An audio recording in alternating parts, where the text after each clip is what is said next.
যেতে পারছি। আজকে তাই আমরা বেরিয়ে পড়েছি। আমাদের সামনে একটেশ্বরের মন্দিরে, শিব মন্দির, ওখানেই যাচ্ছি পুজো দিতে। আর ওদেরকে রেখে এসেছি ওদের ঠাম্মির কাছে। চলো তোমরা কন্টিনিউ ব্লগটা দেখতে থাকো। ভালো লাগে সাবস্ক্রাইব করো, লাইক করো, কমেন্ট করো।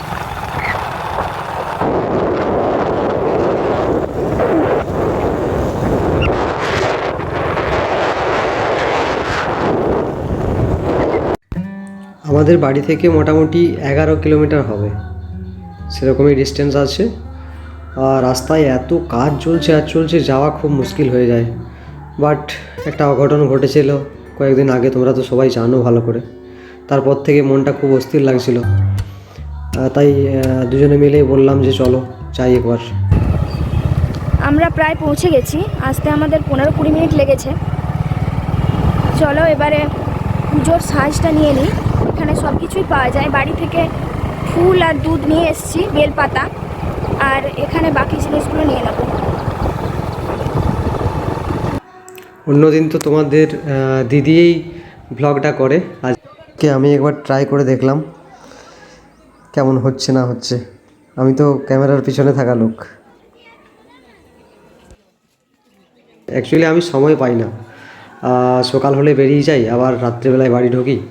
তো সেই সূত্রে তোমাদের দিদিই করে সমস্ত কিছু, ব্লগ শ্যুট করা বা এই সমস্ত ব্যাপারগুলো আর কি।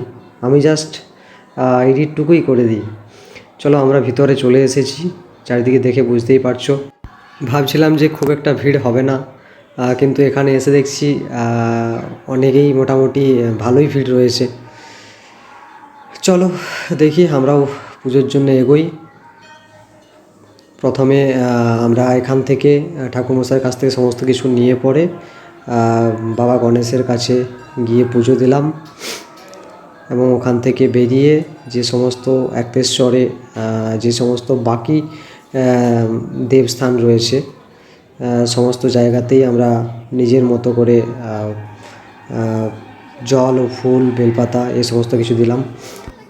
একটেশ্বরে যে মেন শিবলিঙ্গের মূর্তি রয়েছে যেখানে, সেখানটা একটু দেখো। আস্তে আস্তে করে আমরা নামছি ওখানে। এখানে এলে মনটা ভীষণই জুড়িয়ে যায়, মনে হয় এখান থেকে আর যাবই না, এখানেই থেকে যাব। সত্যি খুব ভালো লাগে আসতে এখানে। আগে অনেকবার আমি ভক্তেও হয়েছি চৈত্র মাসের শেষে, তোমরা জানো ভালো করে। প্রত্যেকটা জায়গাতেই যেখানে শিব ঠাকুর রয়েছে ওখানে ভক্তদের ভিড় থাকে, এখানেও প্রচুর ভিড় হয়। আমাদের পুজো দেওয়া প্রায় কমপ্লিট। তোমাদের দিদি প্রত্যেকটা যে সমস্ত মূর্তি রয়েছে যেখানে দেবতার মূর্তি, তো সেখানে সিঁদুর দিচ্ছে, আর আমি ধূপটা নিয়ে আছি।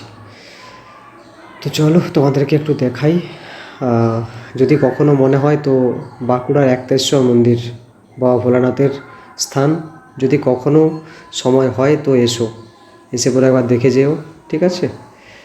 চলো তোমাদেরকে দেখাই বাকি জায়গাগুলো। আর যদি ভালো লেগে থাকে প্লিজ সাবস্ক্রাইব করো, লাইক করো, কমেন্ট করে জানিও কেমন হয়েছে কিন্তু, ঠিক আছে? তাহলে নেক্সট দিন থেকে আমি আবার কন্টিনিউ করব। পুজো করে জাস্ট ঢুকলাম বাড়িতে, আর বাইক থেকে নামতেই ওরা ছুটে বেরিয়ে পড়েছে। দেখো দেখায়, চলো চলো এই দেখো, চলো চলো চলো বাড়ি চলো। কি করছিলে তোমরা অতক্ষণ? হ্যাঁ, কাজ করছিলে? কাজ করছি। তোমরা কি কাজ দিয়েছে? টকটা খাই, কি টকটা? লেবু নাকি? কি টক? কি খাইছো? খুললে নিজেই খুলতে পারলে? তুমি তো বড় হয়ে গেছো তাহলে। হ্যাঁ, বড়কে তো আমি খুলে দিলাম, তুমি নিজেই প্যাকেটটা কাটতে পারলে? হ্যাঁ, এ বাবা, তাহলে তো আর কোনো চিন্তা নাই আমার লাই। তোমরা অনেক বড় হয়ে গেছো ওটা। তুমি বড় হও না, তুমি ছোটই আছো, ওই জন্য খুলতে পারো না। ও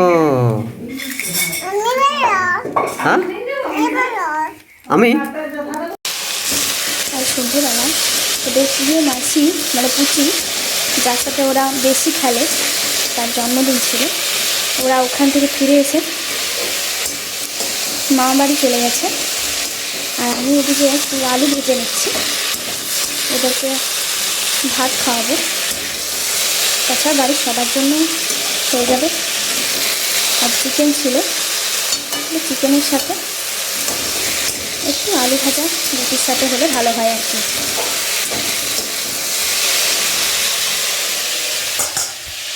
ওদেরকে খাবার খাইয়ে নিয়েছি। ওদের ডিনারে আজ ভাত ছিল, আর আমাদের ছিল রুটি, চিকেন, আলু ভাজা, মিষ্টি। আজ একটু ক্লান্ত আছি, সারাদিন খুব তাড়াহুড়ো করেছি। ঠিক আছে, চলো দেখা হচ্ছে নেক্সট ব্লগে। আর ততক্ষণের জন্য তোমরা সকলে সুস্থ থাকো, সাবধানে থাকো, আর আমাকে সাপোর্ট করতে থাকো। ভালো লাগলে সাবস্ক্রাইব করো, লাইক করো। তোমরা সাবস্ক্রাইব করছো, দেখছো, অথচ লাইক করছো না। লাইকটা করো, তাহলে আমি এনার্জি পাই আরও ভিডিও করার। চলো।